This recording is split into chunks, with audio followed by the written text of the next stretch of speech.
Good morning, everyone. Happy Tuesday. May God bless each and every one of you, and I hope you guys have a terrific day. Always put the man above before everything, all right? Before anything and everything. Now, this is part two of my book review, which I recommend, of Jim Gray's Talking to Goats. And last week, as you can see, I did part one. I'm doing part two this week, and next week I'll be doing part three. And I'm gonna read you guys from one of the chapters, which is called Tiger, meaning Tiger Woods, How a Legend Became Human. And I'm just gonna read a small portion of this chapter. I liked Tiger. He seemed like a nice kid, bright and happy, a full universe away from so many twists the future held. I didn't view Earl as too overbearing. Earl is Tiger Woods' father, for those of you who don't know. To me, he seemed intrusive, not intrusive, and totally immersed and invested in his son's career. When the story came out, he told me he enjoyed it. At the same time, I remember thinking I needed to hold on to the tape. I wasn't going to recycle that one. Earl asked me for a copy, so I made him one and kept mine, intentionally. Back in those days, tapes were never used over and over again. You tape something, edit it, then use it again later, over the original. When you taped over something, it was gone forever. Digital didn't exist.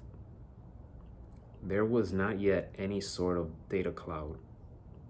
In this instance, though, I kept the original. I knew this kid was special. Who knew what Tiger might become? In August of 1996, Earl will hand over his own videotape library and photos to Nike as part of Tiger's lucrative endorsement deal with the sneaker giant. He didn't know that I owned the copyright to that interview specifically.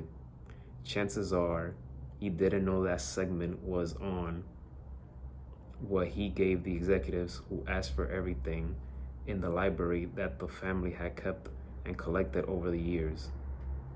Earl was probably innocent in the whole ordeal. He just provided the rights to Tiger's likeness to the companies the family had become partners with, but he did not own that particularly copyright. I did. Pretty interesting stuff, huh? And I'm gonna read you guys another chapter. And for this one, I'm gonna go with Tom Brady. As Jim Gray likes to say, Tom Brady, my friend, the GOAT.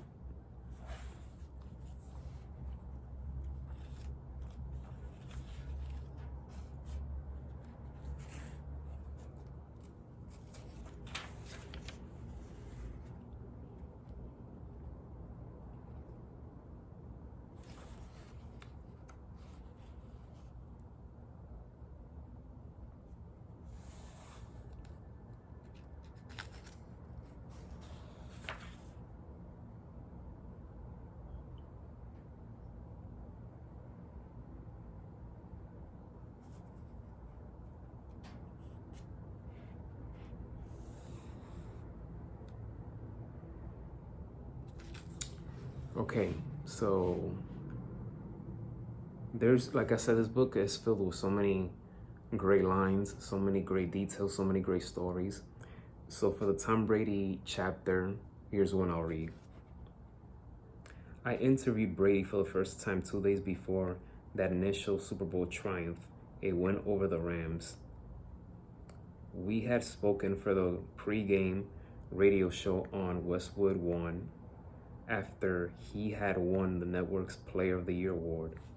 I made a presentation to him and lobbed a few questions his way, and I was struck then by how young he was and how normal he seemed.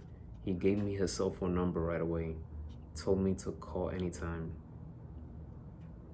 After he won, and we did our live interview on the radio, as the confetti swirled, I asked Brady to come back on the field to do yet another interview for the Today Show on NBC.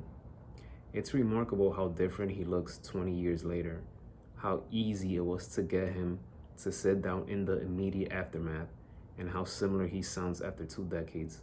He was humble when we spoke, selfless and poised.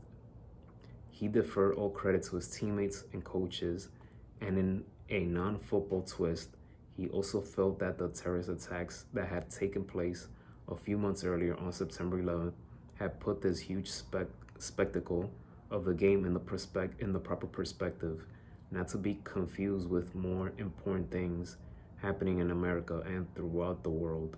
He had this confidence that you could feel, but he wasn't cocky.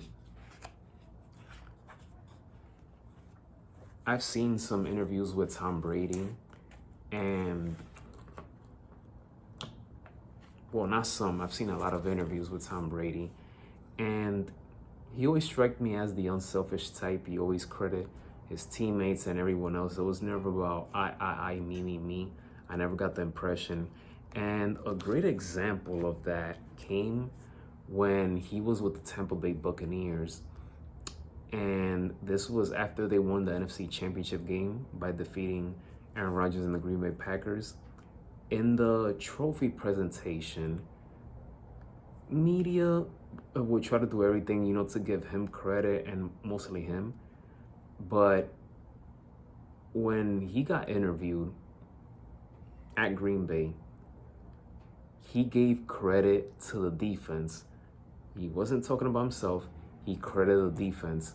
And I like that, and I appreciated that, because if you watch that game, and especially the divisional round game, which was the week before that it was against the Saints, Tampa Bay's defense was the main reason why they made it to the Super Bowl and when they won the Super Bowl. Brady did what he had to do, don't get me wrong, but it was the defense that really took this team to the Super Bowl and won the championship. They played great defense against Drew Brees. They played great defense against Aaron Rodgers and the Green Bay Packers, and they did it also against Patrick Mahomes and the Kansas City Chiefs. So that is one of the moments that I thought to myself, Tom Brady, he's really humble. He didn't talk about himself. He credited all to the defense and why they beat Green Bay and went on to win the Super Bowl. And that does it for part 2 of Talking to Goats. Like I said, next week will be part 3. Please hit that thumbs up. Don't forget to hit that subscribe button.